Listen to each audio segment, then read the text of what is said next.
Hello, my name is Hans de Jong. For the next 2 hours, I'll be leading you through this audio renaissance presentation of the Silva Mind Control Method. By training the powerful untapped potential of your mind, you're going to learn how to go within, to be centered, calm and focused. How to think positively about yourself and your own capabilities to overcome insecurity and even physical illness through changing negative false belief systems. And as you master the totally practical step-by-step exercises, you'll find that you'll be enjoying positive results in every aspect of your life.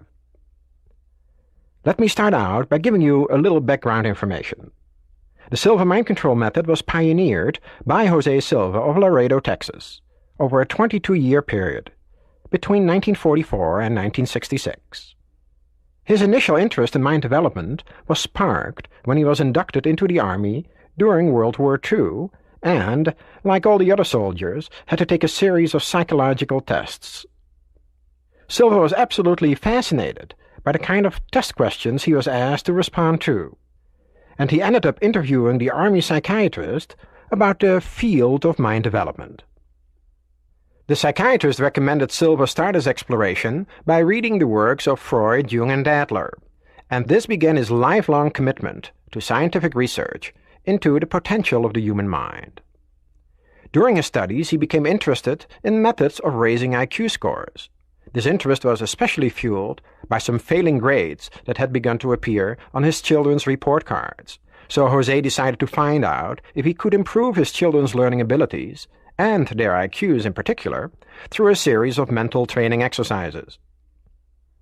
To begin with, he knew that the brain generates different frequencies of electricity. From his work in the field of electronics, he knew that the ideal circuit is the one with the least resistance, because it makes the greatest use of its electrical energy. Working with his own children, he concluded that the brain received and stored more information at lower brain frequencies. He began experimenting with a series of mental training exercises to do just that, to slow down the brain frequency while remaining mentally alert. I'll be explaining how this works in more detail in a moment. Now, Laredo is a small town. When Jose's neighbors heard from their children that the Silva kids were getting much higher grades, they approached him about teaching their children the same techniques. So over a 10-year period, Jose taught a group of local children how to function at these lower brain frequencies. With each class, he had the opportunity to polish and expand his mind control methods and received even better and better results. The next step was working with adults. By 1966, his classes evolved into a comprehensive training program, and Silva started to teach a 36-hour course to the general public. In 1969, the demand for the training became so great that Silva could no longer handle all the teaching by himself, and he trained a group of instructors to help him teach the Silva Mind Control Method. And that was the beginning of the popularization of the world's most famous mind training course. First it spread across the USA, and eventually around the world. Since 1966, the 36-hour Silva Method course has been given worldwide, and now in the 1990s, it is taught in every major city in North America, as well as in 79 other countries in 20 different languages. It has proven to be life-transforming for millions of people from every walk of life worldwide. Why has the Silva Mind Control Method become the most successful mind training program in the world? The answer is very simple. It works. By learning to direct and control your mental powers, you will have the skills to achieve your goals. Whether they are personal, social, or professional, you'll enjoy enhanced energy to accomplish what you want in life. You'll increase your self-esteem so that you function successfully in the world, and, bottom line, you'll be happier. These might sound like huge promises, but let me assure you that if you take the time to master these exercises and use the principles involved, you will see positive changes take shape in every area of your life. Also, you'll learn an effective method for stress control by taking a mental vacation at this alpha level. Then you'll learn how to eliminate the negative patterns and belief systems that can sabotage your self-respect, health, performance, and relationships. You'll learn how to maintain a positive attitude and create positive belief systems through a second alpha meditation. Finally, you'll enjoy a powerful mental training exercise called the long relaxation exercise, designed to help you strengthen your immune system, keep you mentally centered, dramatically increase your creativity, and literally awaken the genius within you. Over the next 2 hours, in addition to leading you through a series of exercises, you'll be joining me in one of my seminars, where I'll be explaining various concepts that form the backbone of the Silva Mind Control Method. So let's begin, as we now step into the class for an explanation of how the brain and mind work. As you can see on the chart, there are 4 levels here: beta level, alpha, theta, and delta.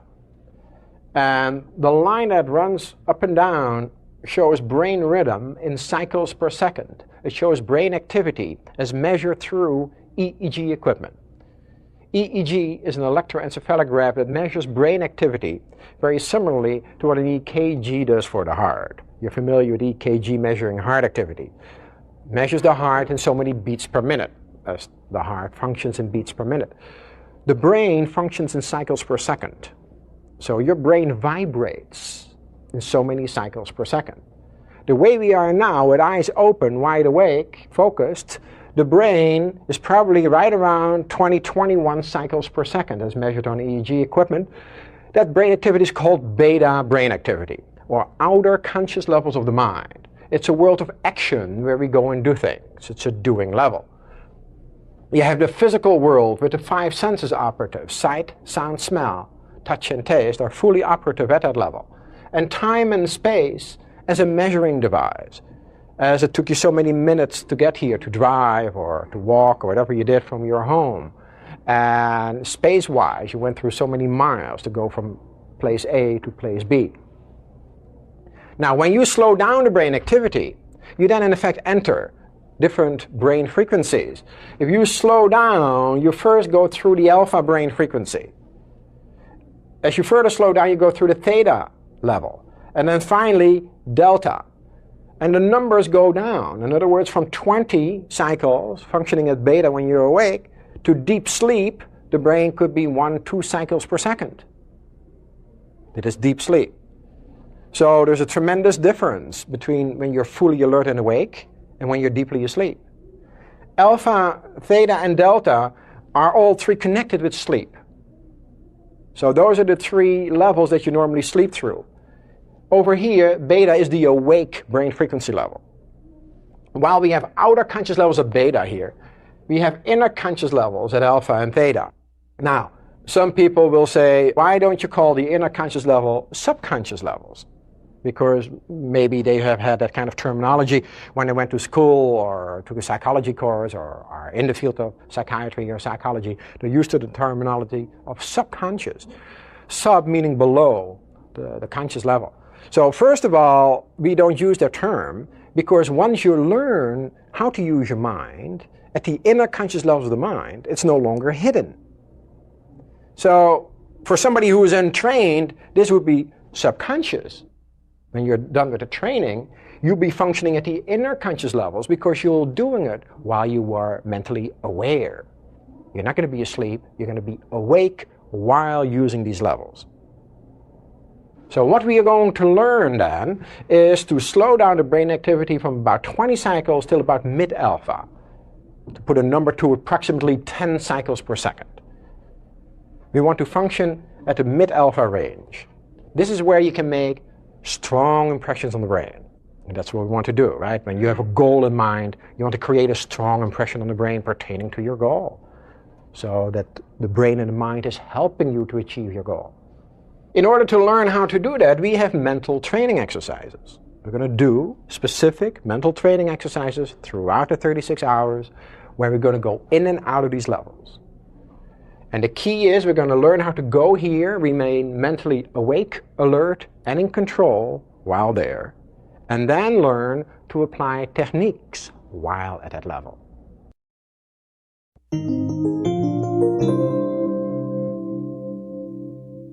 Now that you have some understanding of the different brainwave frequencies, you're ready for the first mental training exercise.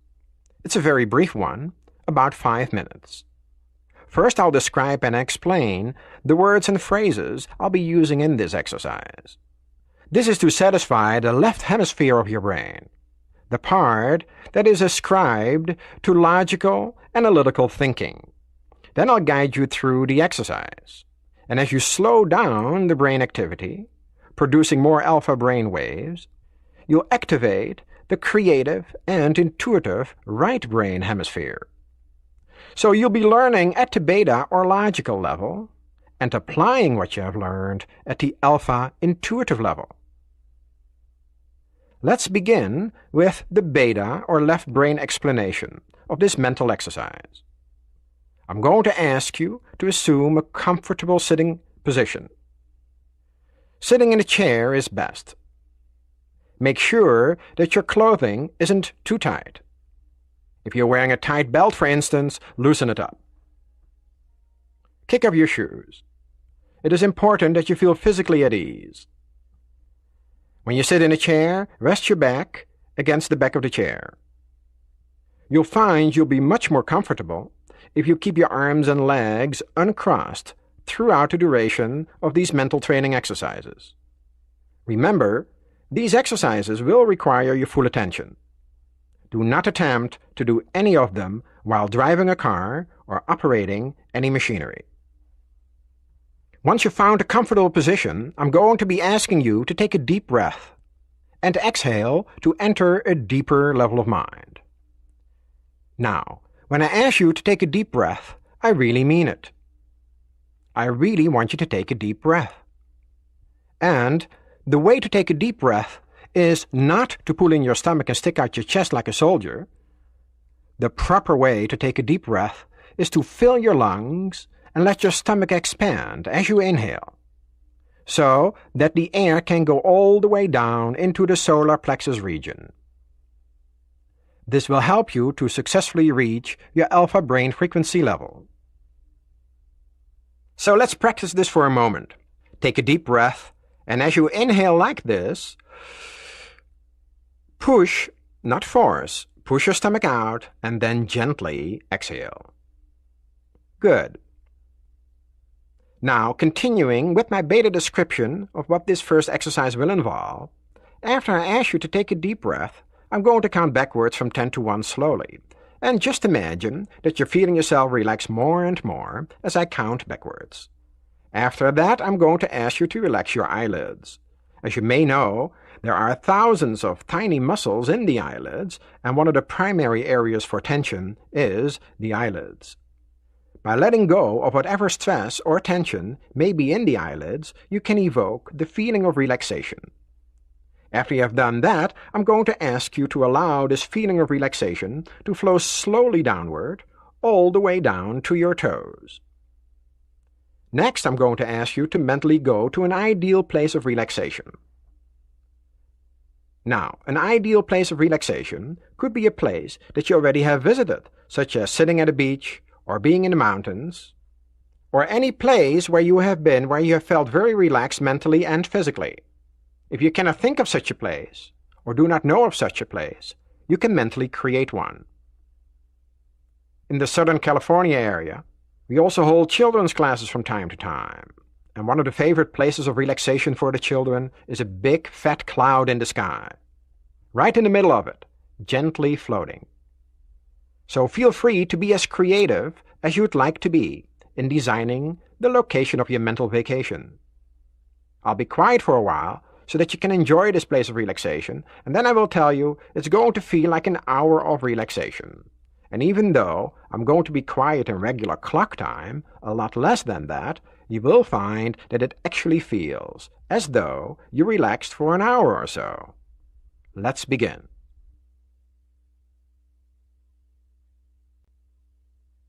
We will begin this exercise by asking you to assume a comfortable sitting position. Close your eyes, take a deep breath, and as you exhale, enter a deeper level of mind. To help you enter a deeper, healthier level of mind, I'm going to count from 10 to 1, On each descending number, you will feel yourself going deeper, and you will enter a deeper, healthier level of mind. 10, 9, feel going deeper. 8, 7, 6, deeper and deeper. 5, 4, 3, deeper and deeper. 2, 1. You are now at a deeper, healthier level of mind, deeper than before. You may enter a deeper, healthier level of mind by simply relaxing your eyelids. Relax your eyelids. Feel how relaxed they are. Allow this feeling of relaxation to flow slowly downward, throughout your body, all the way down to your toes.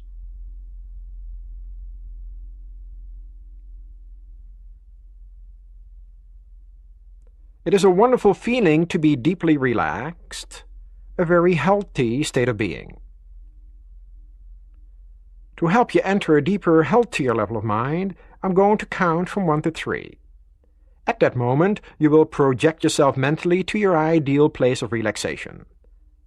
I will then stop talking to you, and when you next hear my voice, 1 hour of time will have elapsed at this level of mind. My voice will not startle you. You will take a deep breath, relax, and go deeper. 1, 2, 3. Project yourself mentally to your ideal place of relaxation until you hear my voice again. Relax.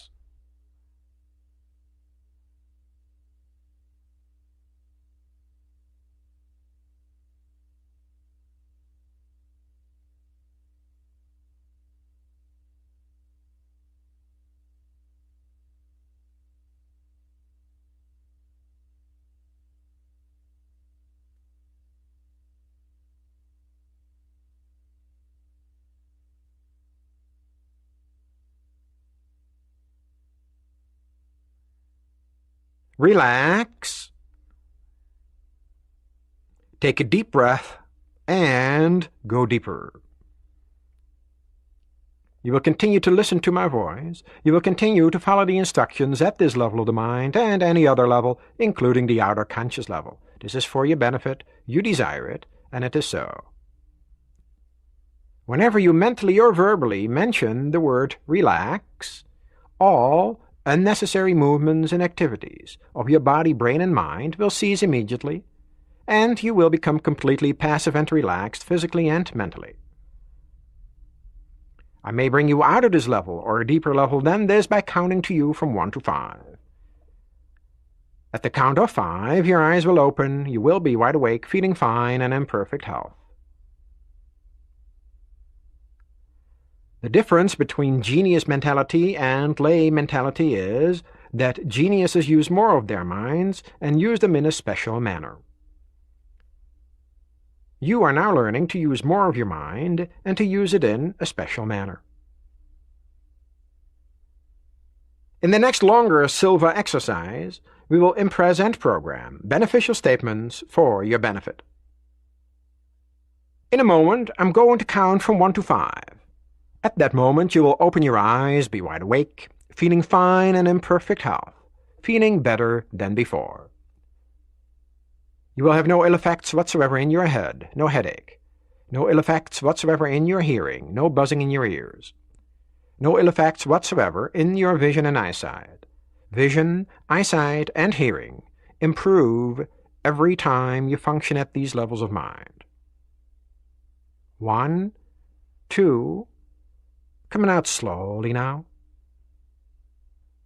3, at the count of 5, you will open your eyes, be wide awake, feeling fine and in perfect health, feeling better than before. Feeling the way you feel when you have slept the right amount of revitalizing, refreshing, relaxing, healthy sleep. 4, 5. Eyes open, wide awake, feeling fine and in perfect health, feeling better than before.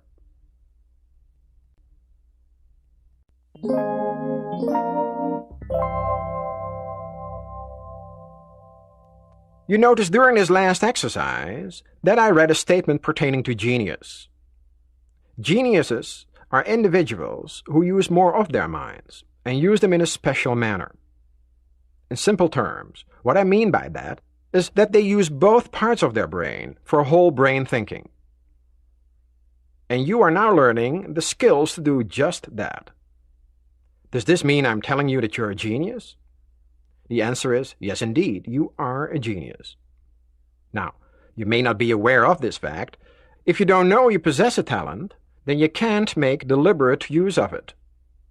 What you're learning in this program is how to activate that part of the brain that people more and more consider to be responsible for genius-like qualities, such as creativity, intuition, imagination, and visualization.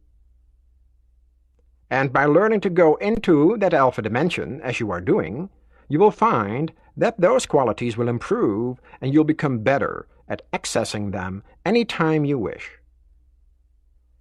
Next, let's move on to negative self-programming. That is, when you think and talk about yourself, your loved ones, or the world at large in a negative manner. You can get into real problems with this self-sabotaging habit, because when you repeat something often enough, you actually start attracting what you do not want, creating a lot of unhappiness and problems in your life. You see, what you believe is true for you. If you believe a thing firmly, then it is your reality then, isn't it not? Sure. If somebody believes that Monday is the worst day of the week, what kind of a day do they have on Monday? Worst day of the week. Gonna have a bad day. If you were to tell the person that that is not true, that Mondays are not the worst day of the week, what will they tell you? They'll insist upon it and say, what do you mean? And now you're going to hear their reasons as to why this is so. You see, you and I are very good at coming up for reasons for our belief systems. If you go talk to people of the Flat Earth Society, they're going to give you wonderful reasons as to why the Earth is flat. Very nice, intellectual, intelligent reasons.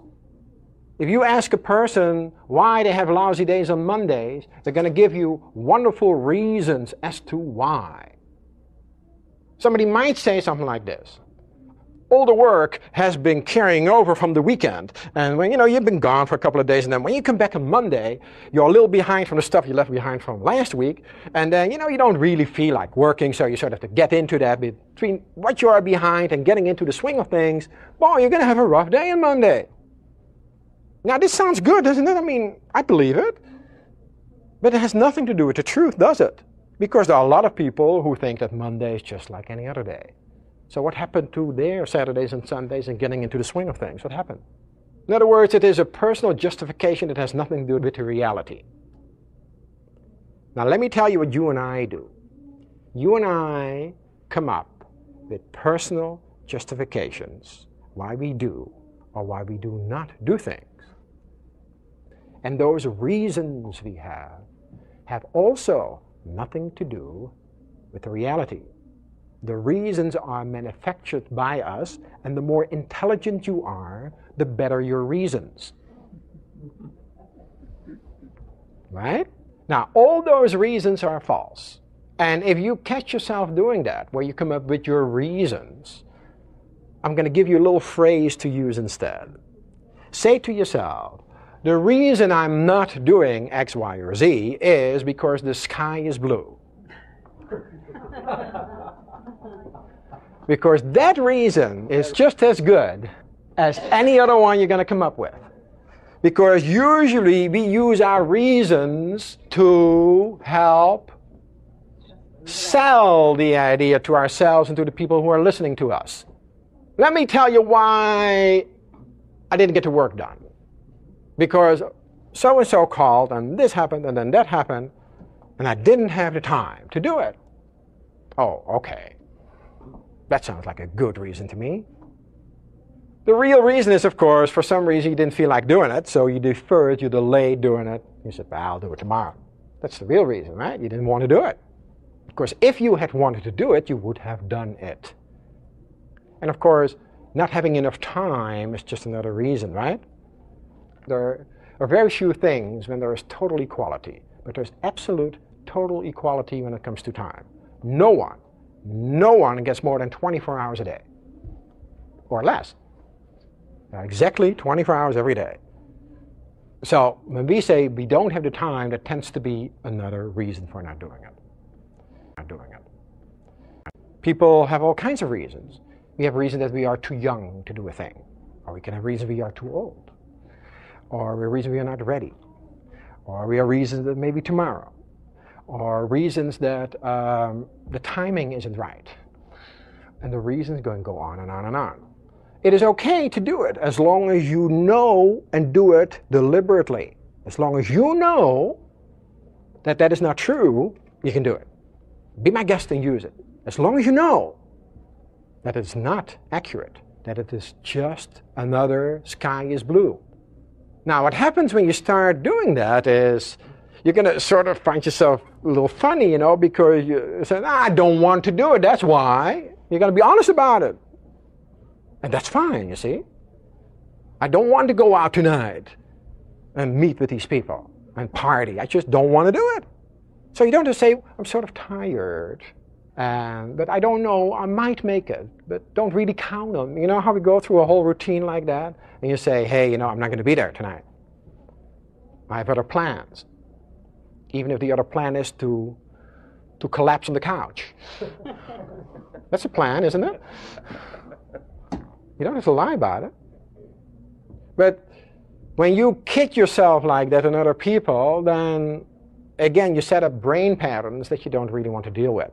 And people already do enough self-sabotage as it is without doing any additional things like that. So one way would be to be more honest with ourselves. And I know that's not easy. It is simple, but not easy. It's not easy to do that, but it will help. I can promise you that it will really help in order to get off the excuse wagon and deal with it in a more direct fashion. When you stop to think about it, you'll find all kinds of negative self-commands people give themselves all day long. You, your friends, your neighbors, your coworkers, let's have some examples of things that people say, and when you take them literally, they're very negative. You'll give me a pain. You'll give me a pain. That's a real pain. Yeah. People use that one a lot, right? People say, that's a pain in the neck. Or it's a pain in the back. Or a little lower. Lower back.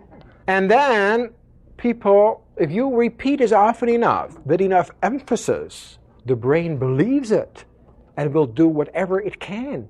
So the brain in essence works like this, right? So a person says, this is a real pain, this is a real pain, this is a real pain. Eventually the brain gets it and says, oh, I see, you want a pain, is that it? And you say, yes, it's a real pain. And the brain says, all right, one pain coming up. Like a good short order cook, one pain coming up. What else? Somebody else had another one. I'm sick and tired. Sick and tired of this or that. Oh yeah. I'm sick and tired. It's a double shot. Not just sick, not just tired, but sick and tired. I have a son, and when he was about 5 years old, he came home one day and told me that exact phrase. I asked him to clean up some stuff he had on the floor, and he stood up and he said to me, 5 years old, okay? He says to me, I'm sick and tired of cleaning up my stuff. So I'm sort of taken aback, a 5-year-old child saying that. And so I look him in the eye and I say to him, Eric, I'm sorry to hear that. And he looks at me, he doesn't know what is happening here. I said, where does it hurt? And he says, what are you talking about? I said, well, I thought that you said you were sick. Does your stomach feel a little queasy? Do you have a headache? Or in what way do you feel sick? And he says, well, I'm okay. I said, oh, all right. Now, I did hear you say that you were tired. Now, I have a wonderful remedy for that. You go to bed early. Yeah, I don't want to go to bed early. I said, oh, you're not tired? And he says, no, I have lots of energy. Look at me. And he jumps up and down in front of me to show how much energy he had. So I said, let me see if I have this clear now. You are not sick, because you say you're fine, and you're also not tired, right? He says, yeah, that's right. I said, well, why on earth would you tell me that you're sick and tired then? He said, well, I don't know. And he went on and disappeared. He has never said it again. And I don't blame him. If somebody would nail me like that, I wouldn't say it again either, you know? But he heard that somewhere in the school, or one of the adults or another kid say it, and it has a nice little oomph to it. So it sounded good to him. So he said, hey, I'm going to do it that way. And he kept on repeating that. And if I didn't know anything about this material, I would not have said anything, because the parent doesn't pay too much attention to it. If you don't know that that might be damaging, and that might have become one of his pet favorite phrases, because he really liked the sound of that.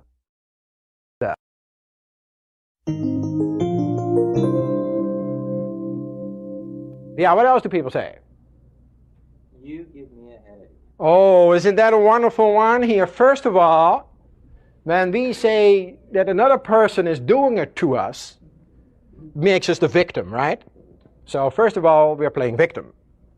And playing victim means that we're walking around with a big sign on our behind saying, please kick here.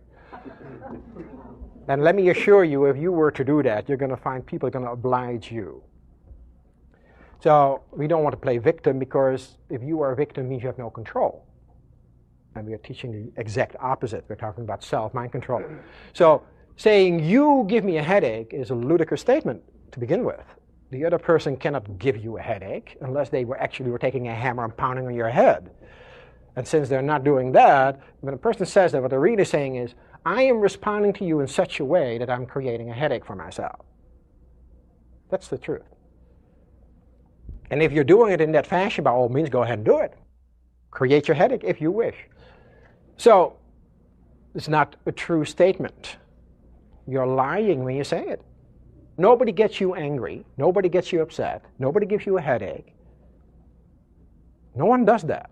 Now, I grant you that somebody might be very nasty. Please, yes, I can totally appreciate the fact. But it is your response to whatever happens to you that determines how you're going to feel about it. You have a choice to respond and become angry, or you have a choice not to. It's up to you. And if you choose to respond in a negative way, then fine, so be it. But it is your choice. The other person has nothing to do with it. All right? What else do people say? What about like the media? You see cold remedy commercials, and somebody, this poor sucker is miserable. Oh yeah. You know? Oh yeah. Remember this one? The cold and flu season is here. Oh yeah, right out and get it. Oh my God, I better go out and buy some, right? Yeah. Of course it is programming. If you accept that, sure, if you accept that it is time to catch a cold, it is very easy to oblige. Because the brain is very powerful, right? The brain says, oh, sure. Hey, you want one? Let's go and find one. Because you have to catch one, right? Yeah, this one is mine. This one has my name on it. It's very easy to do so. And there's a lot of programming statements that we have learned. Maybe your mom or dad said to you, don't wear wet socks. Because if you wear wet socks, you're going to catch a cold. Anyone there? Or you go, don't go outside with wet hair. You're going to catch a cold. I wonder what all the people do at the beaches who swim in the ocean and are sitting out with wet hair. How come they don't catch colds? Well, you see, in the ocean it doesn't count. It only counts in the street, not in the ocean. What else do people say? How about that's impossible? The word impossible is another one. When you talk about you and say, well, I think that's impossible for me. Be very careful with that. Because you'll find that very few things are impossible. It is usually a time frame word. It used to be impossible to go to the moon till it was done in 1969, right? All of a sudden it became possible. It is impossible for the bumblebee to fly because the wingspan is too short for the body weight. It's true. And someone, I don't know whether this is true or not, somebody told me that they have this up on an engineering department, on a blow-up, in the Boeing company.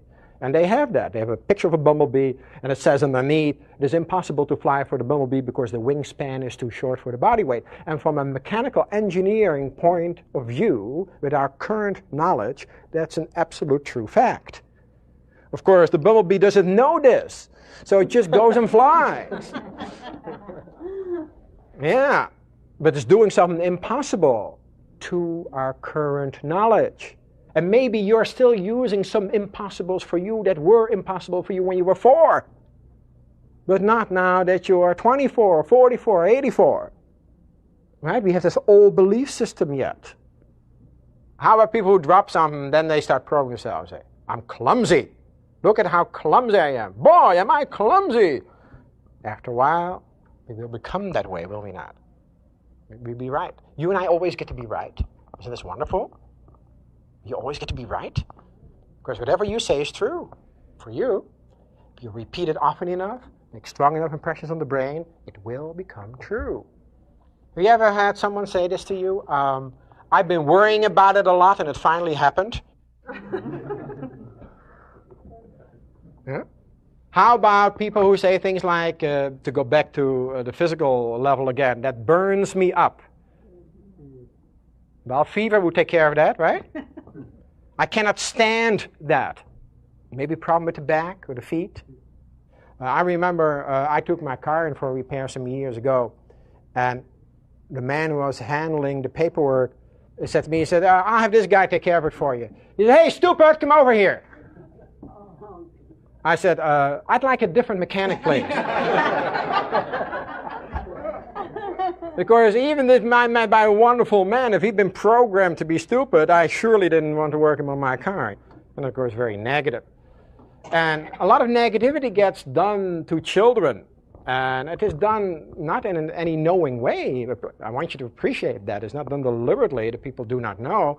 But if you say to a child, you'll never amount to anything, in anger, for instance, that obviously is not very pleasant advice. That is a very negative program that's going on.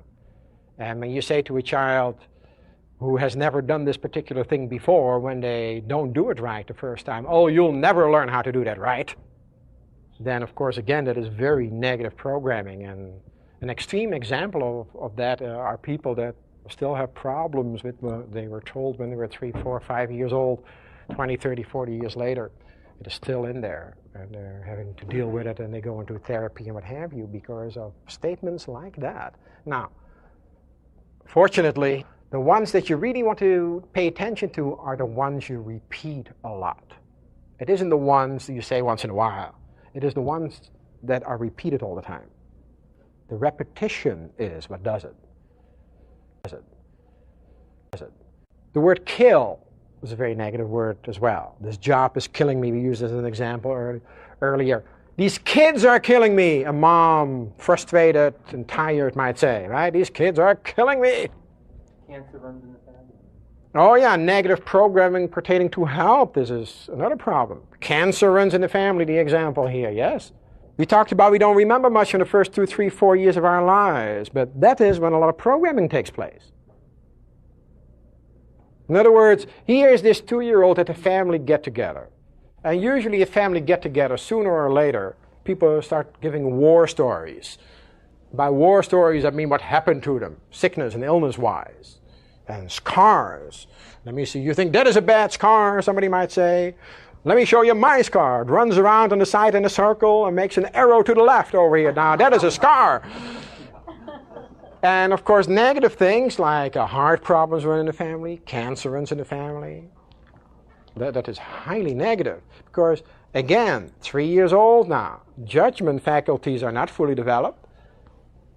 You're 3 years old and you hear that something runs in the family. Do you belong to this family? Oh, yes. Well, there's only one way to prove that. A lot of programming is on because of old, false belief systems that are perpetuated from generation to generation.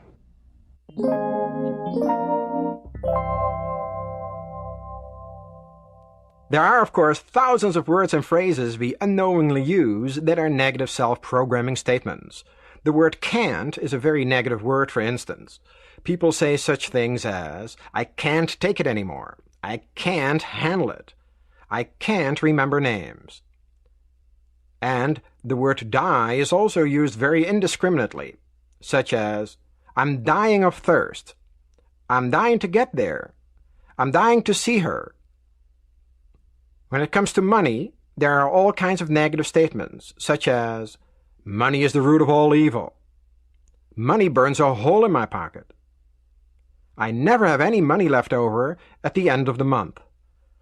Or, I can't afford the things I want. It seems like I'm always broke. People don't want to pay me what I'm worth. I'm unlucky with money. When it comes to being overweight, there's a whole array of self-programming statements that people use, such as, no matter what I do, I can't seem to lose weight. Everything I eat goes right to my hips. I lose weight, but then I regain it all back. All I have to do is look at food and I gain weight. Now that you're more attuned to how these destructive statements you have innocently been using may affect you, you will start discovering that there are many statements and pet phrases that, when taken literally, can be extremely damaging. What can you do to identify and eliminate these negative thoughts? Well, in Silva we say, when you catch yourself thinking or saying negative things, or when other people are giving you negative information or input, do something very simple. Say this one word twice. Cancel, cancel. See how simple it is? Just those two words. Cancel, cancel. These words will be a cue to your brain that you are no longer accepting this negative feedback. Practice this. You need to practice till the old pattern has changed. Let's suppose you have to do a particular task and you look at the clock and you say to yourself, I'm never going to get that done on time. The first thing you do is say the words, cancel, cancel, out loud or in your mind. The second thing you do is to replace the negative statement with a positive one. You can say something like, I have plenty of time to get the work done.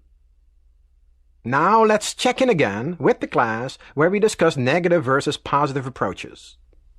We're talking about negative programming, and a lady about 5-6 years ago stood up in class and she says to me, well, but what if it's true? I said, what do you mean? She says, I hate my ex-husband's guts. I said, all right, let's examine it. For how long have you been divorced? She says, a little over 10 years. All right. And for 10 years long, you've been saying that you hate your ex-husband, right? She says, yep, it's true. So, okay, it's true. I believe you. I said, how is he holding up under all this negativity? And she said, well, he doesn't care at all. He just goes around and has a wonderful time in life. I said, oh, I see. And how are you holding up? And she says, well, I'm having a real tough time. When a person sends out, this is what takes place. I'm going to draw a stick figure here. One person and here's another person. So we're going to call person A and person B. Took me years to learn to draw like this. So person A, this lady as an example here, is sending out this negative thought to her ex-husband, right? I hate your guts. That's pretty negative, I would say. What she did not understand was that there are mental laws at work. There are mental laws just as there are physical laws. In other words, we're all familiar with the law of gravity. Somebody goes to the top of a high building and jumps off. What's going to happen to them? They go down. The law of gravity is in effect. Now, what's so interesting about laws is that the law functions whether one believes in it or not. In other words, somebody who goes to the top of a building and jumps off and says, I do not believe in the law of gravity, as they're jumping off, what's going to happen to them? They're still going to go down and break some bones, right? Because it doesn't make any difference. The law just is. Now, anyone ever work in an office of some kind? Yeah? Okay. This is what I call the office principle. And that is, before a letter or memo or anything gets sent out from an office, they always keep a copy for the file. Right? In case somebody calls then and said, hey, in reference to your letter, and so on. Now, when you send out thoughts to someone, you always keep a copy for the file. As a matter of fact, the copy goes into the file before the letter gets sent out, right? Yes. So this lady is saying, I hate my ex-husband. The first thing that this person is doing is sending a copy of that to themselves. Now, it doesn't say in the copy, I hate his guts. She says, I hate my guts, is what it says in the copy. So she is sending a message to herself of self-hatred. Now, she is sending out this message of hatred to this other person, in this case her ex-husband. The ex-husband says, no thanks, I'm not buying today. What happens? The other person is not interested in accepting this negative thought. What happens? It goes back to the sender, doesn't it? Yep. Here it goes. Another one. We have now 2 messages saying I hate my guts. Guess what happens to somebody when you do that for about 10 years? No wonder she was so miserable. So I told her the very best advice I can give you is to first stop doing it. Step number 1 is to stop doing that. You know, it's a little bit like that old joke. You know, man goes to a doctor and has his arm really twisted around his neck like that and says, doctor, when I do this, it really hurts. And the doctor says, stop doing it. What's the point in doing that? Okay, the second thing is to change that pattern. Okay, the first step is to become aware that you're doing it. You can only change something once you become aware of it. So become aware of the fact that you're doing it, and then that's A. B is to stop doing it, and then C is to change the pattern. So you're trying to tell me I should think of my husband as in a loving way? I said, if you could, it would be wonderful. She said, but I don't think that's possible. I said, all right, start off with neutrality then. You can work your way up, but start with neutralizing that. How do you neutralize it? You cancel it out. You cancel out the feelings of hatred. Then if you're up to it, you can then work on positive feelings. But at least it is, at this point, canceled out. What is so nice about it, it works both ways. Let's use an example. You have a friend of yours, your friend is a little down, a little depressed. And so you want to send loving thoughts to your friend. Can you do that? Sure you can. You send nice, loving thoughts, pink hearts, or whatever you're sending. What's the first thing that's going to happen when you send out positive thoughts? That loving thought goes to you.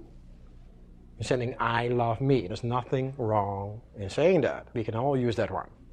Now you're sending this positive thought to your friend. Will your friend say, oh gee, thanks a lot, and take it? Maybe yes, maybe no. But maybe your friend responds in saying, I don't want your loving thoughts. I want to be miserable a little while longer. Try me next week. So this person is rejecting. Keep in mind, every person has the power and the ability to accept or reject. Even though logically it says they ought to, they don't have to. So this person might reject your loving thoughts. Either way you win. This is win-win. If they accept, you win. If they don't accept, you win. It just goes back to you. So it's a win-win situation. So put this into practice, and you'll find that some very nice positive things will happen in your life. I highly recommend that you use this with people that you don't like too well. The people you already like a lot, you're already doing it. It's the people that you don't like a lot. Silva graduate told me a story. She had a neighbor of hers, and her neighbor knew that the pharmacist which they were going to was a friend of hers. So the neighbor complained to the Silva grad. Instead of going directly to the pharmacist and complain about the service, she went to the neighbor, and she figured the neighbor will tell her, that way I don't have to face the pharmacist, you know. So she bitterly complained. She says, this guy doesn't even look at me when I come in to get my prescription filled. He doesn't greet me. He's been doing this for 10 years. He doesn't even know my name. He doesn't even know who I am. He treats me like I'm a total stranger. As a matter of fact, he doesn't say anything. He treats me horribly. And the only reason that I'm not leaving and going elsewhere is because the next pharmacist is so far away from me, I would take a lot of extra traveling time. But I want you to go and tell your friend how nasty he is to people and that he's losing a lot of business in being that way. Maybe he'll shape up. So the Silva guest says, all right, I'll see what I can do for you. A week later, the neighbor stops by and says to the Silva grad, wow, you really must chew them out good because this guy is wonderful. I can't believe it, a total transformation. I came in and he gave me a big smile and he greeted me by name and he said, I tell you what, I normally tell you, come back in 20 minutes, I want you to stay right here, I'm going to do yours right now so that you don't have to wait. She says, he treated me like a queen. Boy, whatever you said to him, boy, it worked wonders. You really must have laid into him. And she says, what did you tell him? And the silver grad says, well, this is what I said to him. I told him that you thought that he was the best pharmacist that you had ever done business with in your 65 years of doing business with pharmacists. That he was a warm, caring individual, that you loved the way he took care of you, and that you were going to recommend him to everybody you knew as a wonderful person to go and do business with. I want you to be the pharmacist for 1 second and have somebody come to you and say, this person raves about you, thinks you're wonderful. You say, oh, let me go through the files. Who is this person? What's her name? Oh, yeah, oh, I know who it is. She gets in that meeting. Wow, you have your mental flag out from that lady comes in. You're going to let her know how much you appreciate her, right? Just the opposite of what she expected. There was no chewing out at all. Not one negative comment was made to this man. Just purely positive, and it works like a charm. And you know something? Everybody responds to that. Everybody responds to that. You and I and all human beings respond to getting positive feedback about ourselves. I don't know anybody who enjoys being put down. And I don't know anyone who does not enjoy being praised. So what you want to do is praise, praise, praise. You have people, they do something wrong, they do something right, ignore what they're doing wrong and praise what they're doing right. That's how they train animals, you know. They do. If it works for the animals, maybe it will work on the humans. It's true. Now, if you take a good animal trainer, there will be no whips, no nothing. Good animal trainers will train by ignoring what the animal is doing wrong and giving positive feedback, usually in the form of food, for doing something right. And after a while, the animal stops doing things wrong because there is no positive feedback. So put these little things into practice.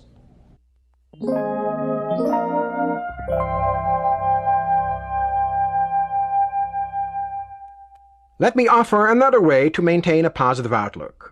The question that you hear most often when you meet people is, how is it going? How are you doing? And in Silva we use an answer to that question that will help both you as well as your listener.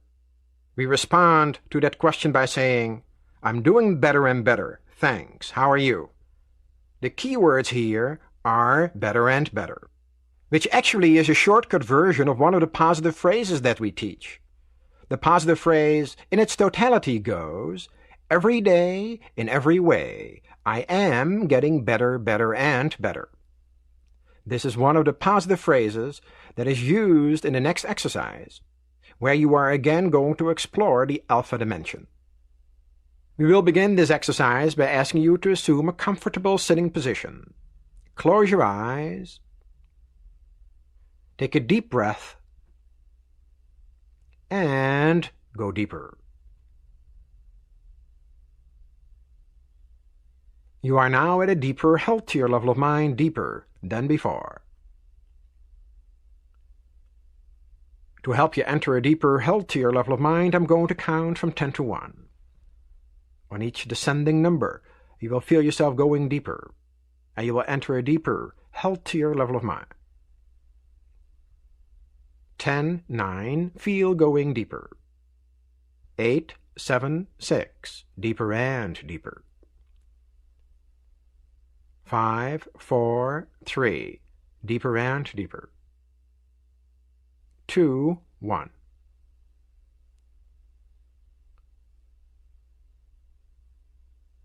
You are now at a deeper, healthier level of mind, deeper than before. You may enter a deeper, healthier level of mind by simply relaxing your eyelids. Relax your eyelids.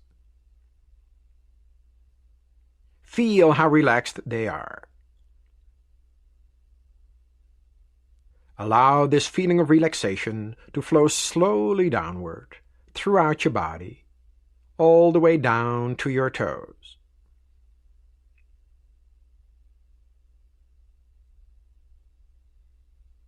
It's a wonderful feeling to be deeply relaxed, a very healthy state of being. To help you enter a deeper, healthier level of mind, I'm going to count from 1 to 3. At that moment, you will project yourself mentally to your ideal place of relaxation. I will then stop talking to you, and when you next hear my voice, 1 hour of time will have elapsed at this level of mind. My voice will not startle you. You will take a deep breath, relax, and go deeper. 1,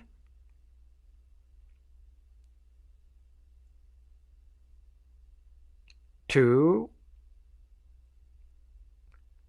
3. Project yourself mentally to your ideal place of relaxation until you hear my voice again. Relax.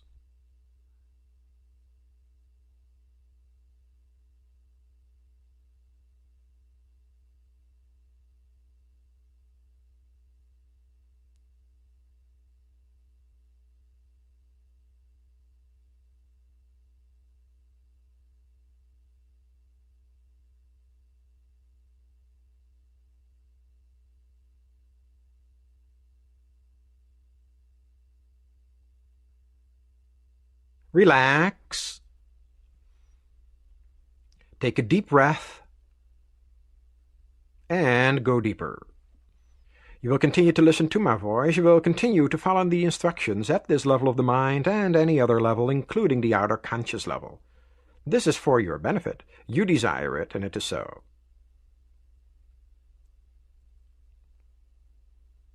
Whenever you mentally or verbally mention the word relax, all unnecessary movements and activities of your body, brain, and mind will cease immediately, and you will become completely passive and relaxed physically and mentally. I may bring you out of this level or a deeper level than this by counting to you from 1 to 5. At the count of 5, your eyes will open. You will be wide awake, feeling fine and in perfect health. The difference between genius mentality and lay mentality is that geniuses use more of their minds and use them in a special manner.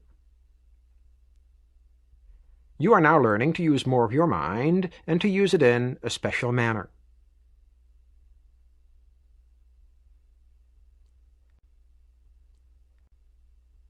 The following are beneficial statements that you may occasionally repeat while at these levels of mind. Repeat mentally after me.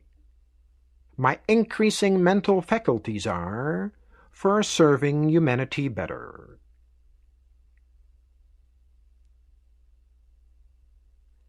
Every day, in every way, I am getting better, better, and better.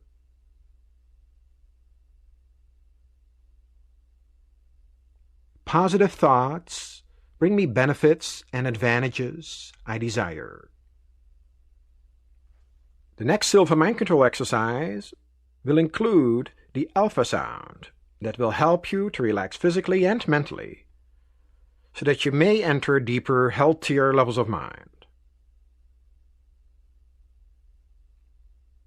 Every time you function at these levels of the mind, you will receive beneficial effects physically and mentally. You may use these levels of the mind to help yourself physically and mentally. You may use these levels of the mind to help your loved ones, physically and mentally. You may use these levels of the mind to help any human being who needs help, physically and mentally. You will never use these levels of the mind to harm any human being. If this be your intention, you will not be able to function within these levels of the mind. You will always use these levels of the mind in a constructive, creative manner.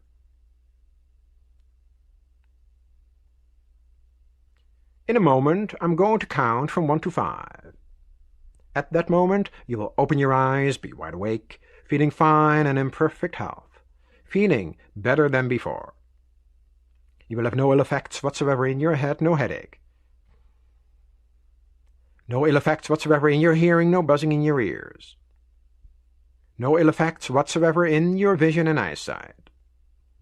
Vision, eyesight, and hearing improve every time you function at these levels of mind.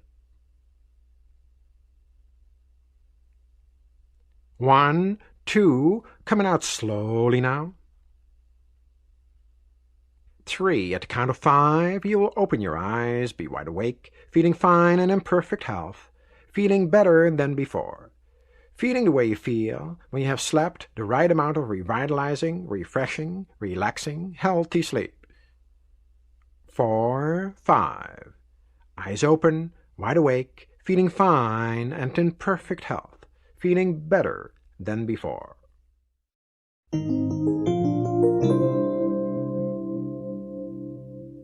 In learning to reprogram yourself for success and a healthy, positive outlook, it is very important to understand that how you perceive things affects both your attitude and behavior.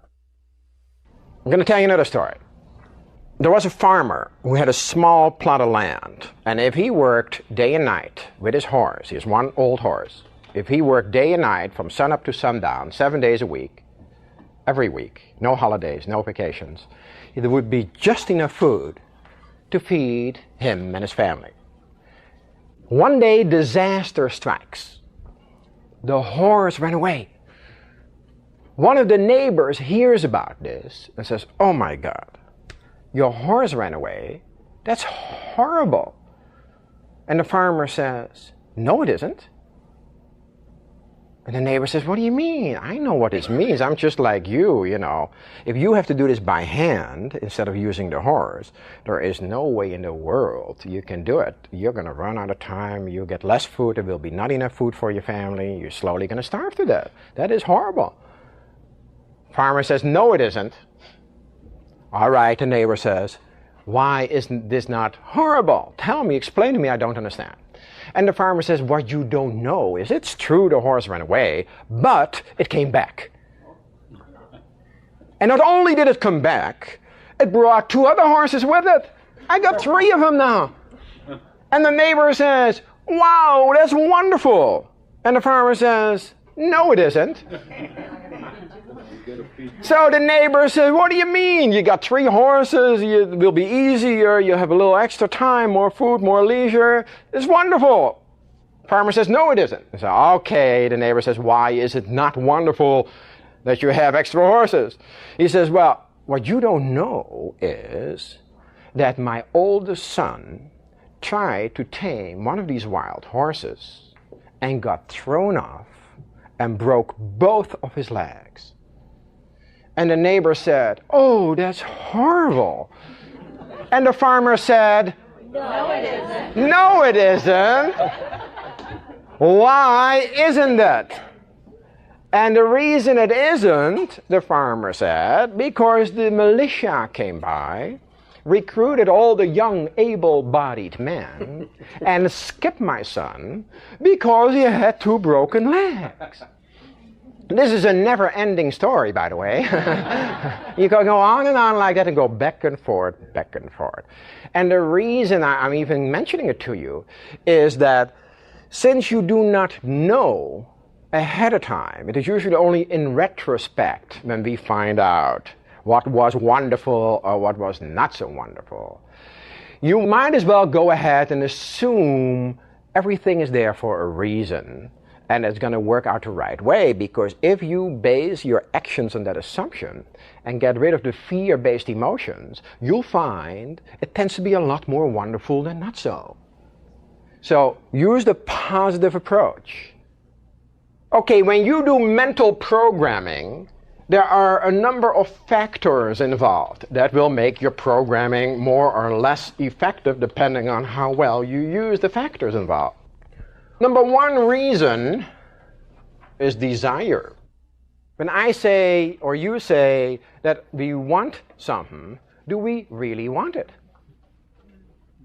Or are we just talking about it? Or is it maybe a mere wish? All right, I'm going to tell you one more story about desire. Young man walks into a monastery, asks to speak to the wise person that's running the monastery. gets in and is being questioned why he's there, because the head monk is telling him, he says, look, we get people here towards the end of their life who want to spend their last 5 years or 10 years of their life meditating, getting closer to God. You're a young man, you're about 21 years old. You understand what you're saying is that you want to spend the rest of your life in this monastery? And the young man says, yes, I do. So the old man says, well, this is a very serious choice you're making here. We need to discuss this in more detail. Why don't we go outside? There's a little lake outside and there's a little rowboat. Do you know how to swim? And the young man says, no, I don't know how to swim. He says, fine, do you know how to row a boat? The young man says, yep, I know how to row a boat. He says, good, let's go to the middle of the lake where it's very peaceful and quiet, and we can discuss that. So they're sitting in the boat, they get to the middle, put down the oars. The old man is asking the young man some questions about his background, where he's from, what he has experienced so far in life. And right in the middle of one of the answers, without any indication that anything is about to happen, the old man picks up the young man and throws him overboard. Now, since the young man doesn't know how to swim, he, of course, starts to drown. He starts to go under and gets back up in the water and comes up for air and starts to go down again and is struggling frantically, gets back up to get some more air in his lungs. And this goes on for a little while till he starts to lose his strength and he's about to start floating away. And the old man picks him up halfway out of the water, allows him a couple of deep breaths, and as he is finishing his second deep breath, he dumps him again. I'm telling you, they're tough in the East. They're tough. Dumps him right again. He goes through the same process again, and one more time, he's about to go, he lifts him up again, allows him a couple of deep breaths, and dumps him again. Third time, this young man is, of course, getting weaker as you go along. He is using all his physical energy trying to stay afloat. This is it for him. He's about to go, and the old man picks him up and puts him back in the boat. And he says to the young man, let's row to the shore now. And the young man has never rowed this fast in his life. He wants to get away from this crazy old man as fast as he can, of course, So he is rowing with whatever energy he has left. He rows to the shore, jumps out of the boat, and stands back and looks at this old man with, questioning, why on earth would you do this to me? And the old man says, let me explain to you why I did that. I have a question for you. What were you thinking of when you were down in the water? And the young man said, what was I thinking of? What do you mean, what was I thinking of? He says, when you were down under the water, what were you thinking about? And the young man said, what do you mean? I was thinking about getting breath. Don't you understand? I don't know how to swim. I'm drowning. I want to get breath in my air so I can stay alive a few seconds longer. I'm a young man. I'm 21 years old. I want to live. I don't want to die.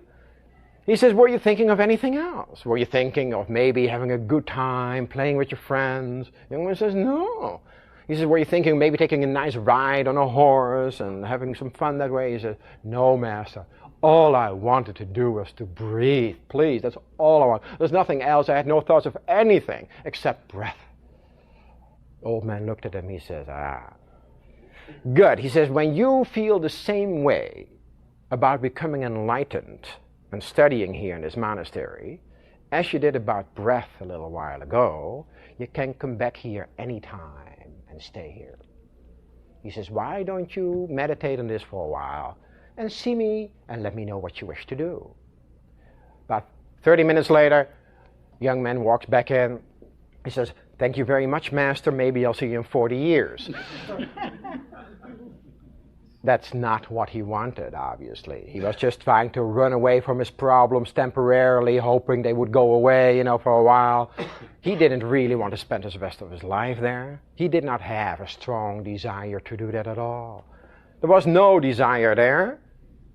It was maybe a mere wish, or maybe an escape valve, not a desire. So, the first thing you want to do about the things that you say that you want is check out your desire factor. Do you really want this?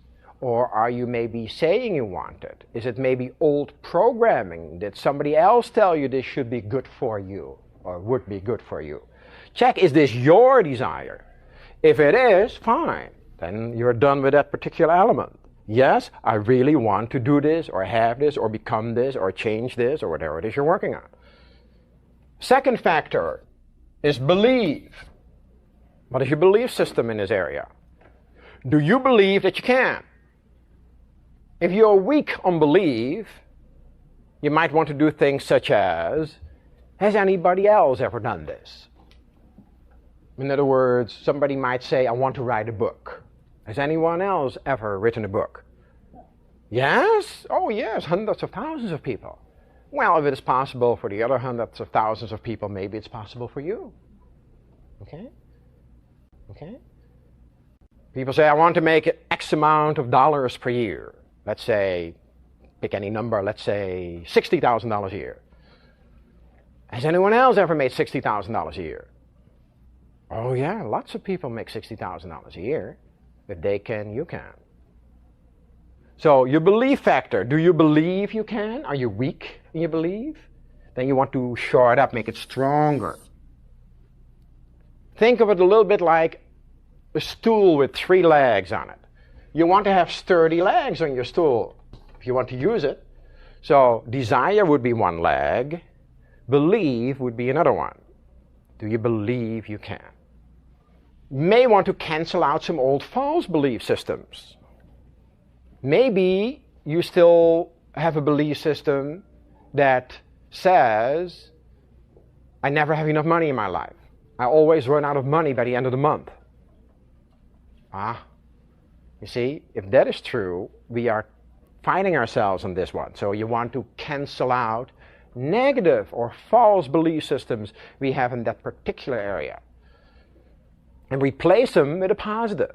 Cancel out the negativity and replace it with a positive.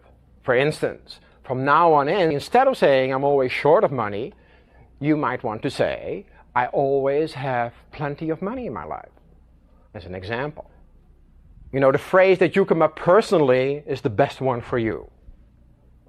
Anything like that to indicate that what your belief system was at one time is no longer true. People sometimes say money burns a hole in my pocket. Okay, indicating again that is not enough. You want to have everything go in the same direction. So at the one hand, you don't want to be programming for money. At the other hand, committing self-sabotage, you're saying, but I never have enough. You see, then there's a conflict, and when there's a conflict, nothing happens. Things stay as they were. So we want to deal with it on 2 different levels. Increase your belief by creating a positive belief system instead of a negative belief system, if there is negativity to be found. Now, how about someone who says they want to earn $60,000 a year, to stay with that example, but believe they're only worth 30? They would be far better off to first go from, let's suppose they're earning 20 today, they would be better off to first go from 20 to 30, and then maybe go from 30 to 45, and then go from 45 to 60. Because they will then work within their belief system. And it is a lot easier if you work in your belief system than when you work outside of it. It makes it much more difficult. So you need to be honest with yourself on this one. You need to be brutally honest with you. You have to work within your belief system. Can you not stretch it a little bit? Oh, sure you could. But let me tell you, if someone goes from 20 to 30, it will be a lot easier to believe they can earn 45 or 60 than someone who does not believe they're worth more than 20. So the closer you get, you find the easier it is to believe. So in that particular case, you would take it incremental and do it step by step to get and continue to work within your belief system. The third factor is expectation. This is a little more subtle. Once you do a mental program, to expect what you programmed for to manifest itself, to come about. It's a little different from belief. It is more in the sense of when you come home at night and the light is off, and you want to turn the lights on, you flip the switch. When you flip the switch, what do you expect to happen? The light to go on. Do you stand at the light switch and agonize? Do you stand there and say to yourself, I wonder if it's going to work or not? Maybe I ought not to flip the switch, because that way I'm not going to get hurt if it doesn't work. Maybe I ought to light a candle instead because I know that one will work. You don't do any of these things, do you? You fully expect the light to go on when you flip the switch. There is no fear, there is no hesitation, you just do it. So, do you expect to get what you are programming for? The higher the expectation, the quicker it will happen. So, the three legs are desire, belief, and expectancy. You're strong in all three areas. You'll find mental programming at alpha will work rapidly. If you're a little weaker in some of the areas, it might take you a little longer. So that's the difference between people say, how come it took me, 3 weeks or 3 days or 3 months? The time element tends to be correlated to the three factors involved. Desire, belief, and expectancy. The stronger, the faster it will work. So if there's any area where you need some shoring up, then that is what you want to do. Increase your desire. How do you increase your desire, for instance? Go over the benefits. What are the benefits? What is in it for you if you were to do this or have it or be it or become it? What are the benefits? So you might want to make a list for yourself of the benefits to be derived. When you review your benefits, the odds are your desire will increase. Of course, that is the whole reason that you want to do this to begin with. If you're weak in the belief system that you can do it, review your previous successes in other areas.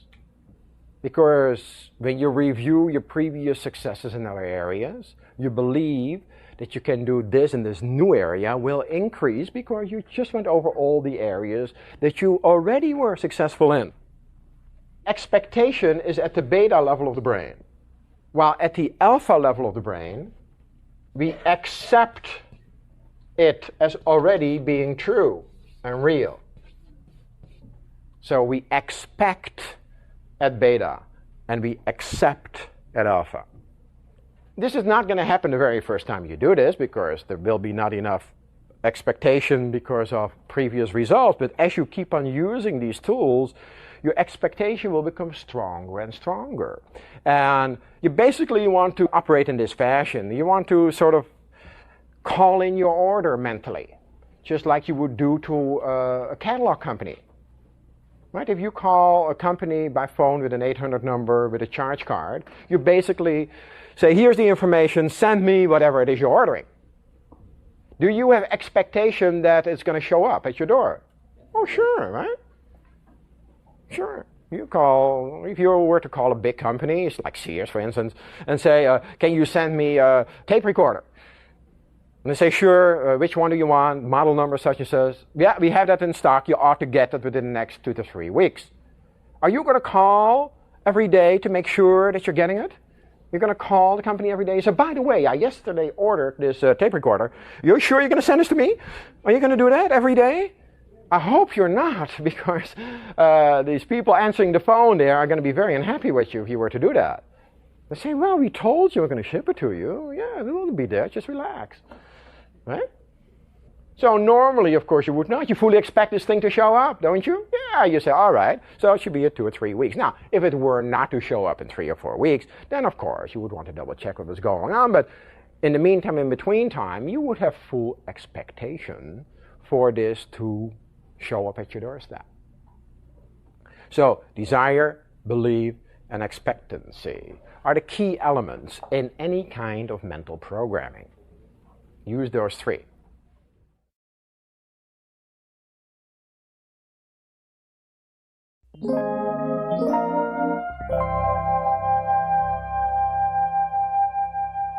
Now you are about to hear the alpha sound. The alpha sound is designed to help you reach and maintain the alpha level while you are entering deeper physical and mental relaxation. Simply listening to it with your eyes closed, resting in a comfortable position, will help keep you centered. And the more centered and relaxed you feel, the more effectively and efficiently you'll be able to function at beta as you carry on any activity in your life. You can lead yourself through a guided meditation, like the mental vacation you took on the first tape. You may also use this time at alpha to visualize your goals. If you choose to do this, remember to create images of your goals in your mind as if you've already accomplished them. My recommendation for the most effective way to use this alpha sound is to listen to it daily, preferably in the morning after you awaken or at night before going to bed. So make yourself comfortable, close your eyes, and relax.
This next exercise, called the long relaxation exercise, is designed for deep physical and mental relaxation, to strengthen your immune system, and to focus and center your awareness for better health, happiness, and success.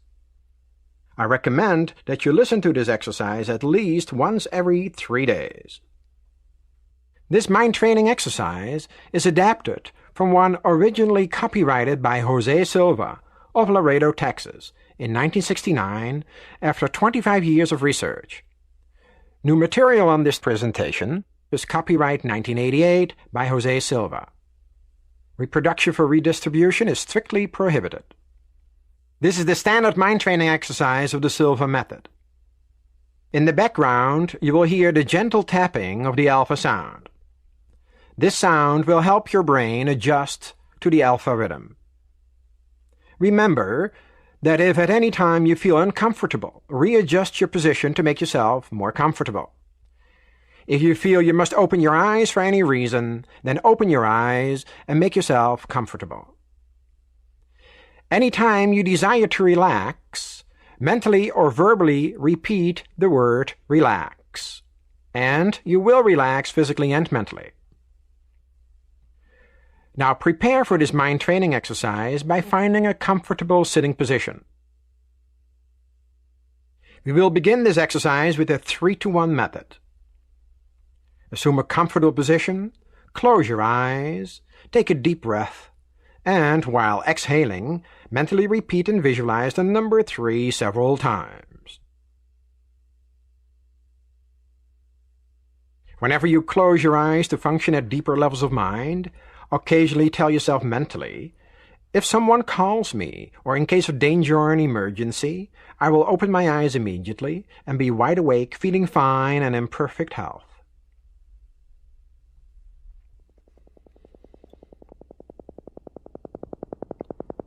To enter the physical relaxation level 3, mentally repeat and visualize the number 3 several times. And you are at level 3. Level 3 is for physical relaxation, to learn to relax from head to toes in a matter of seconds. To help you learn to physically relax at level 3, I'm going to direct your attention to different parts of your body. Concentrate your sense of awareness on your scalp, the skin that covers your head. You will detect a fine vibration, a tingling sensation, a feeling of warmth caused by circulation.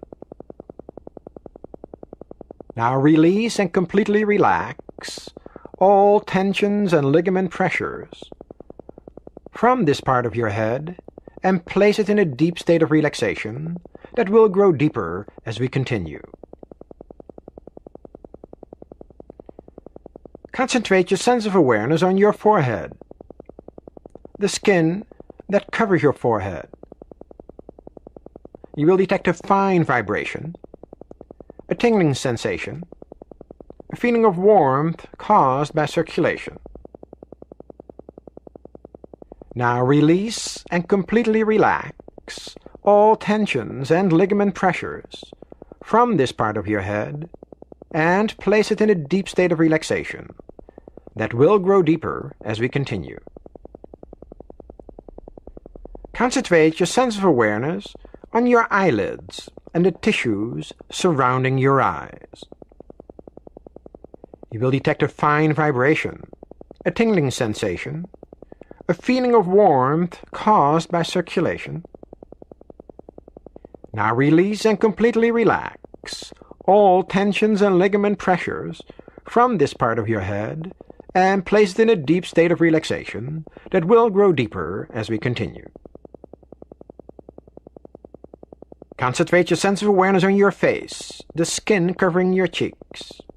You will detect a fine vibration, a tingling sensation, a feeling of warmth caused by circulation.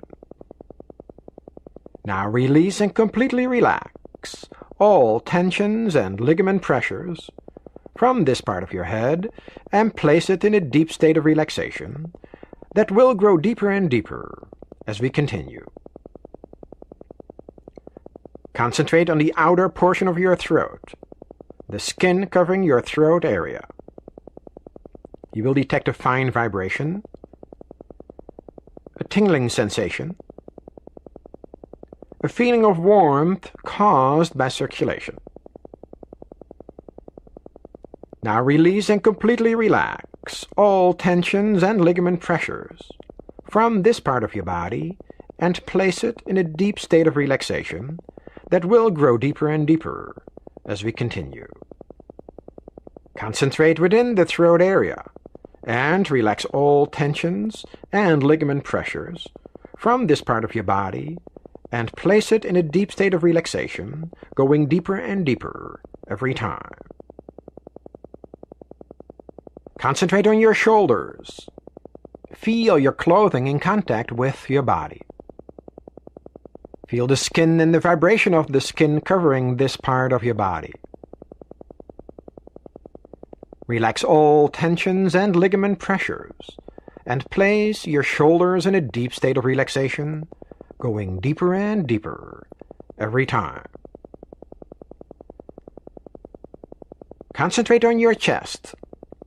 Feel your clothing in contact with this part of your body. Feel the skin and the vibration of your skin covering your chest.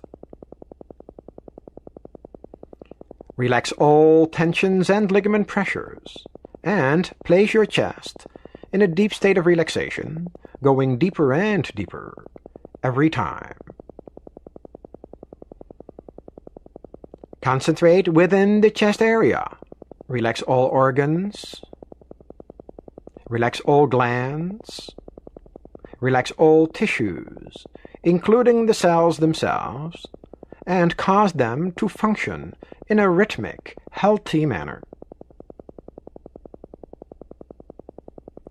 Concentrate on your abdomen. Feel the clothing in contact with this part of your body. Feel the skin and the vibration of your skin covering your abdomen. Relax all tensions and ligament pressures and place your abdomen in a deep state of relaxation, going deeper and deeper every time. Concentrate within the abdominal area. Relax all organs. Relax all glands. Relax all tissues, including the cells themselves, and cause them to function in a rhythmic, healthy manner. Concentrate on your thighs. Feel your clothing in contact with this part of your body. Feel the skin and the vibration of your skin covering your thighs. Relax all tensions and ligament pressures and place your thighs in a deep state of relaxation, going deeper and deeper every time. Sense the vibrations at the bones within the thighs. By now, these vibrations should be easily detectable. Concentrate on your knees. Feel the skin and the vibration of your skin covering the knees. Relax all tensions and ligament pressures and place your knees in a deep state of relaxation, going deeper and deeper every time. Concentrate on your calves. Feel the skin and the vibration of your skin covering the calves. Relax all tensions and ligament pressures and place these parts of your body in a deep state of relaxation, going deeper and deeper every time. To enter a deeper, healthier level of mind, concentrate on your toes. Enter a deeper, healthier level of mind. To enter a deeper, healthier level of mind, concentrate on the soles of your feet. Enter a deeper, healthier level of mind. To enter a deeper, healthier level of mind, concentrate on the heels of your feet. enter a deeper, healthier level of mind. Now cause your feet to feel as though they do not belong to your body.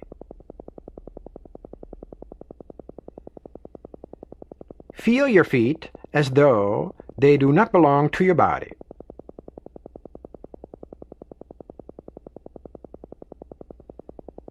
Your feet feel as though they do not belong to your body.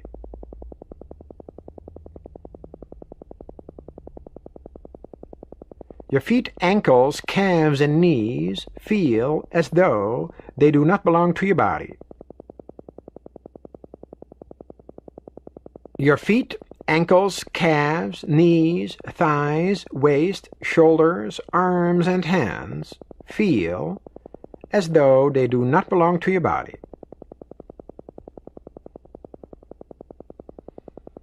You are now at a deeper, healthier level of mind, deeper than before. This is your physical relaxation level 3. Whenever you mentally repeat and visualize the number 3, your body will relax as completely as you are now, and more so every time you practice. To enter the mental relaxation level 2, mentally repeat and visualize the number 2 several times. And you are at level 2, a deeper level than 3. Level 2 is for mental relaxation, where noises will not distract you. Instead, noises will help you to relax mentally more and more. To help you learn to relax mentally at level 2, I'm going to call your attention to different passive scenes. Visualizing any scene that makes you tranquil and passive will help you relax mentally. Being at the beach on a nice summer day may be a tranquil and passive scene for you.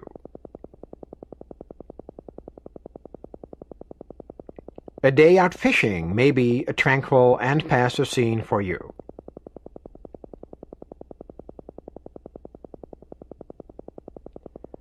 A tranquil and passive scene for you may be a walk through the woods on a beautiful summer day.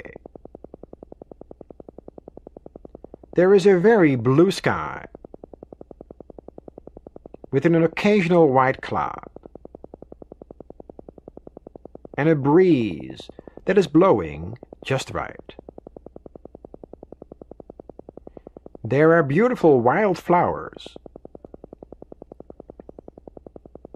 tall shade trees,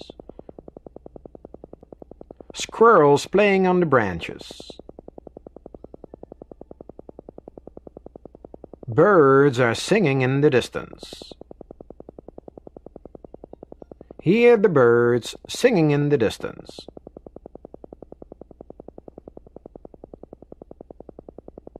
This is mental relaxation level 2, where noises will not distract you. To enhance mental relaxation at level 2, practice visualizing tranquil and passive scenes. To enter level 1, mentally repeat and visualize the number 1 several times.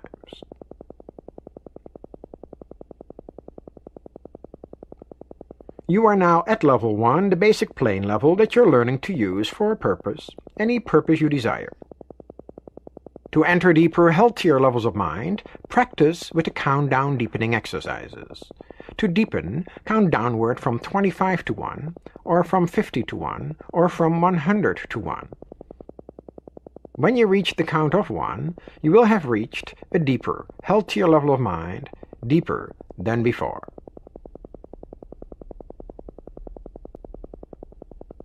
You will always have full control and complete dominion over your faculties and senses at all levels of the mind, including the outer conscious levels. The best time to practice the countdown deepening exercises is in the morning when you wake up. Remain in bed for at least 5 minutes practicing the countdown deepening exercises. The second best time to practice is at night when you're ready to retire. The third best time to practice is at noon after lunch. 5 minutes of practice is good, 10 minutes is very good, and 15 minutes is excellent. To practice once a day is good, 2 times a day is very good, and 3 times a day is excellent. If you have a health problem, practice for 15 minutes 3 times a day. To come out of any level of the mind, count to yourself mentally from 1 to 5, and tell yourself that at the count of 5 you will open your eyes, be wide awake, feeling fine and in perfect health, feeling better than before.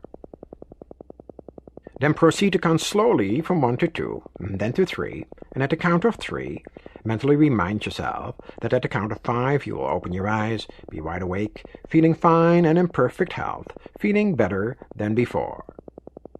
Proceed to count slowly to 4, then to 5, and at the count of 5, and, with your eyes open, mentally tell yourself, I'm wide awake, feeling fine and in perfect health, feeling better than before. To help you enter a deeper, healthier level of mind, I'm going to count from 10 to 1. On every descending number, you'll feel yourself going deeper, and you'll enter a deeper, healthier level of mind. 10, 9, feel going deeper. 8, 7, 6, deeper and deeper. 5, 4, 3, deeper and deeper. 2, 1. You are now at a deeper, healthier level of mind, deeper than before. You may enter a deeper, healthier level of mind by simply relaxing your eyelids. Relax your eyelids. Feel how relaxed they are.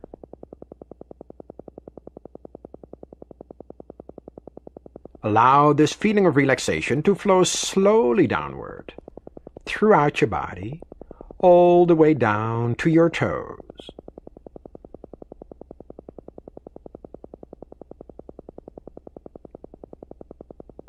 It is a wonderful feeling to be deeply relaxed, a very healthy state of being. To help you enter a deeper, healthier level of mind, I'm going to count from 1 to 3. At that moment, you will project yourself mentally to your ideal place of relaxation. I will then stop talking to you, and when you next hear my voice, 1 hour of time will have elapsed at this level of mind. My voice will not startle you. You will take a deep breath, relax, and go deeper. 1, 2, 3. Project yourself mentally to your ideal place of relaxation until you hear my voice again. Relax.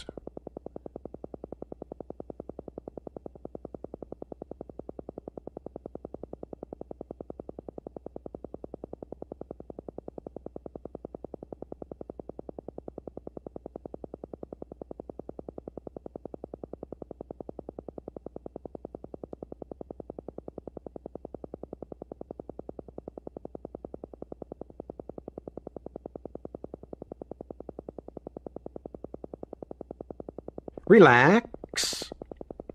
Take a deep breath, and as you exhale, relax and go deeper. You will continue to listen to my voice. You will continue to follow the instructions at this level of the mind and any other level, including the outer conscious level. This is for your benefit. You desire it, and it is so. Whenever you mentally or verbally mention the word relax, all unnecessary movements and activities of your body, brain, and mind will cease immediately, and you will become completely passive and relaxed physically and mentally.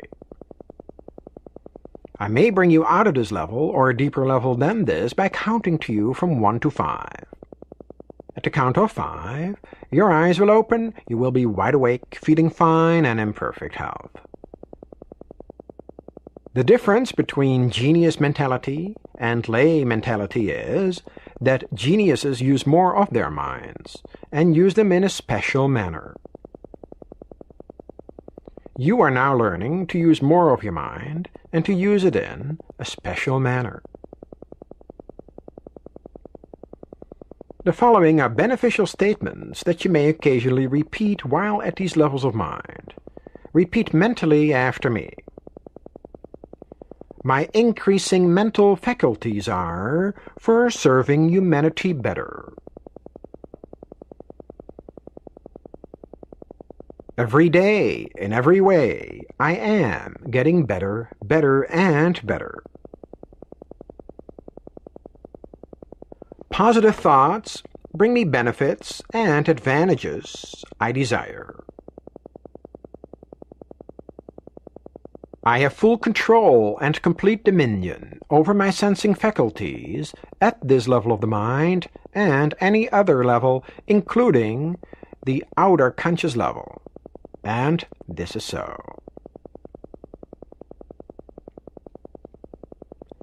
The following preventive statements are for your better health. Keep in mind that from now on, I will occasionally be speaking in your place. I will never learn to develop, physically or mentally, mental disorders, nor psychosomatic or functional ailments or diseases. Negative thoughts and negative suggestions have no influence over me at any level of the mind. I will always maintain a perfectly healthy body and mind. You have practiced entering deep, healthy levels of mind. In your next session, you will again enter level 1, and you will enter a deeper, healthier level of mind, faster and easier than this time. Every time you function at these levels of the mind, you will receive beneficial effects physically and mentally. You may use these levels of the mind to help yourself, physically and mentally. You may use these levels of the mind to help your loved ones, physically and mentally. You may use these levels of the mind to help any human being who needs help, physically and mentally. You will never use these levels of the mind to harm any human being. If this be your intention, you will not be able to function within these levels of the mind. You will always use these levels of the mind in a constructive, creative manner. And this is so. In a moment, I'm going to count from 1 to 5. At that moment, you will open your eyes, be wide awake, feeling fine and in perfect health, feeling better than before. You will have no ill effects whatsoever in your head, no headache. No ill effects whatsoever in your hearing, no buzzing in your ears. No ill effects whatsoever in your vision and eyesight. Vision, eyesight, and hearing improve every time you function at these levels of mind. 1, 2, coming out slowly now. 3, at the count of 5, you will open your eyes, be wide awake, feeling fine and in perfect health, feeling better than before. Feeling the way you feel when you have slept the right amount of revitalizing, refreshing, relaxing, healthy sleep. 4, 5, eyes open, wide awake, feeling fine and in perfect health, feeling better than before. This concludes the long relaxation